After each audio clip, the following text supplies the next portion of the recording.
నిజమేంటంటే great war end చేసింది హేలోస్ కాదు, మార్లే కూడా కాదు, కింగ్ కార్ల్ ఫ్రిట్జ్. కార్ల్ కి ఎలియన్స్ హిస్టరీ, మార్లే ప్రజలకి వాళ్ళు చేసిన పనులు తెలిసి మార్లే మీద యుద్ధం చెయ్యలేడు.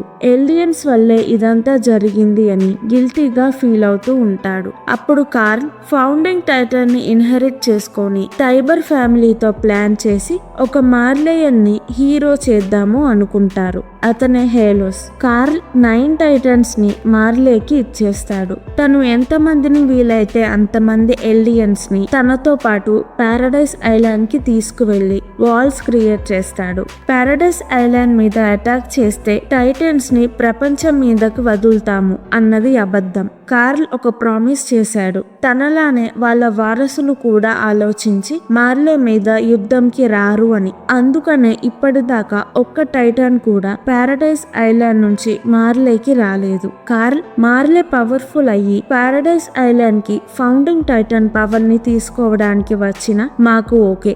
ఎలియన్స్ చేసిన పాపాలకి ఫౌండింగ్ టైటన్ ని తీసుకెళ్లడం కరెక్టే. అప్పటిదాకా మమ్మల్ని వాల్స్ లో ప్రశాంతంగా ఉండనివ్వండి అంటాడు.